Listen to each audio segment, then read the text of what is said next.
Hey guys, welcome back. तो आज की इस वीडियो में हम लोग बात करेंगे फिर आई हसीन दिलरुबा की एंडिंग की। तो इसमें हम लोग एंडिंग को एक्सप्लेन करेंगे। इसको हम लोग ये रिव्यू नहीं है, ये एंडिंग है, तो ऑब्वियसली इसमें स्पॉइलर होगा। मोस्टली एक्सप्लेनेशन होगी, जो मैं सोच रहा हूँ, जो मेरे थॉट्स हैं। अगर आप लोगों को उनके रिव्यूज़ चाहिए तो मैं डिस्क्रिप्शन में उनके लिंक भी डाल दूँगा। तो लेट्स गेट स्टार्टेड। तो एंडिंग में क्या, जो जिस तरीके से एंडिंग हुआ कि वो जिस तरीके से उन्होंने तीनों ने प्लान बनाया कि हम लोग इस तरीके से भाग जाएंगे। पहले रेलवे पे गए, रेलवे से जब उन्होंने छलांग लगाई कि हाँ मगरमच्छों ने उनको खा लिया या उनकी बॉडीज़ मिल जाएंगी, वो सारा कुछ अच्छा था। लेकिन वो सारा कुछ अच्छा था। वो रिशु, लेकिन जो जिस तरीके से उसने हमें पता चला कि रिशु क्यों नहीं बच पाया 6 महीने तक, हमारे सामने क्यों नहीं आया, क्योंकि अभिमन्यु ने रिशु को धोखा दे दिया, इन लोगों को धोखा दे दिया। और धोखा देने के बाद उसको मगरमच्छ को उसने किसी तरीके से रोका हुआ था उसी एरिया के अंदर, उस एरिया के अंदर उस मगरमच्छ को रिशु के पीछे भेज दिया।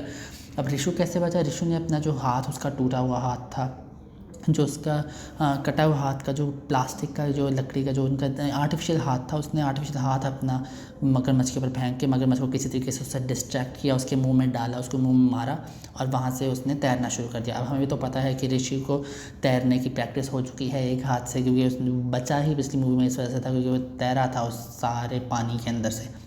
हाँ, मुझे ज़हन में नहीं आया कि पानी भी पूरा कॉमन है फर्स्ट और सेकंड में। पानी पहले वहाँ पे भी इतना सारा पानी था, जिस तरीके से वो निकल के गया था इस मूवी में भी इतना सारा पानी था, और यहाँ पे वो आ गए हैं, मगरमच्छ आ गए। सो या जी, लेकिन वो अभिमन्यु इस तरीके से भागा है और वो बच के निकल गया।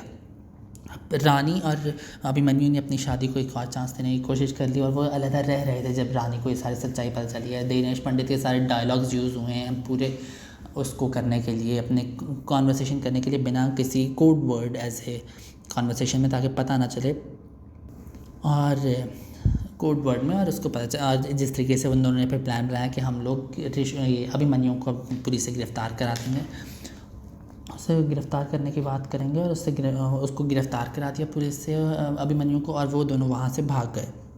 अब हमें ये भी पता चला इस मूवी के अंदर से कि अभिमन्यु ही दिनेश पंडित का बेटा है। अब ये कंफर्म नहीं है, ये हमें पूरी तरीके से रिवील नहीं हुआ कि अभिमन्यु दिनेश पंडित का बेटा है। तो दिनेश पंडित ही वो सारे नॉवेल्स लिख रहा है कि अभिमन्यु वो सारे नॉवेल्स लिख रहा है?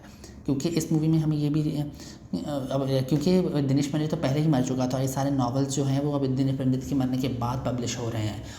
अब दिनेश पंडित ने वो नॉवल लिखा, अब दिनेश पंडित वो नॉवल लिख रहा है या लिख के गया था, या फिर अभिमन्यु ही दिनेश पंडित की जगह वो नॉवल लिखे हैं उसने, और वो अपने बाप के नाम पे पब्लिश करवा रहा है। अब एक और बात जो पहले लगी मुझे पिछली मूवी से और इस मूवी से, कि पिछली मूवी के अंदर वो जो एंडिंग थी वो ट्रेन स्टेशन पे हमें सारा कुछ रिवील हुआ था, जो थोड़े बहुत आंसर्स रह गए थे। पिछली के थे थोड़े बहुत नहीं, काफ़ी आंसर्स रह गए थे, इसमें थोड़े बहुत जो आंसर्स रह गए थे वो रिवील हुए। लेकिन पिछली के ट्रेन स्टेशन में और इसमें एयरपोर्ट में हमें रिवील हुआ। एज ए अब पता नहीं अगली मूवी में स्पेसशिप पे रिवील होगा, ये कंफर्म नहीं है, स्पेस स्टेशन में। अगर क्योंकि जिस तरीके से जितने नॉवेल्स हमें दिखा दिए हैं, तो होपफुली अगली इस फ्रेंचाइज़ को मूव फॉरवर्ड करेंगे। वन ऑफ द बेस्ट फ्रेंचाइजेज़ है मेरे लिए। तो अगर मूव फॉरवर्ड करते हैं अगली फ्रेंचाइज़ के लिए, तो कोई अच्छा सा नॉवल करेंगे, कि इतने सारे नॉवेल्स हमें रिवील तो हुए हैं इस मूवी के अंदर, होपफुली। या तो ये थी मेरी एंडिंग की एक्सप्लेनेशन, जो मुझे अच्छा लगा, जो मैं एक्सप्लेन कर रहा था। अगर आपको कोई थॉट्स हैं इस बारे में तो मुझे कमेंट सेक्शन में ज़रूर बताइएगा। तो आज के लिए इतना ही। अगर आपको वीडियो पसंद आई हो तो प्लीज़ लाइक और सब्सक्राइब करें। अगली वीडियो में अगले टॉपिक के साथ बात होगी। Bye bye.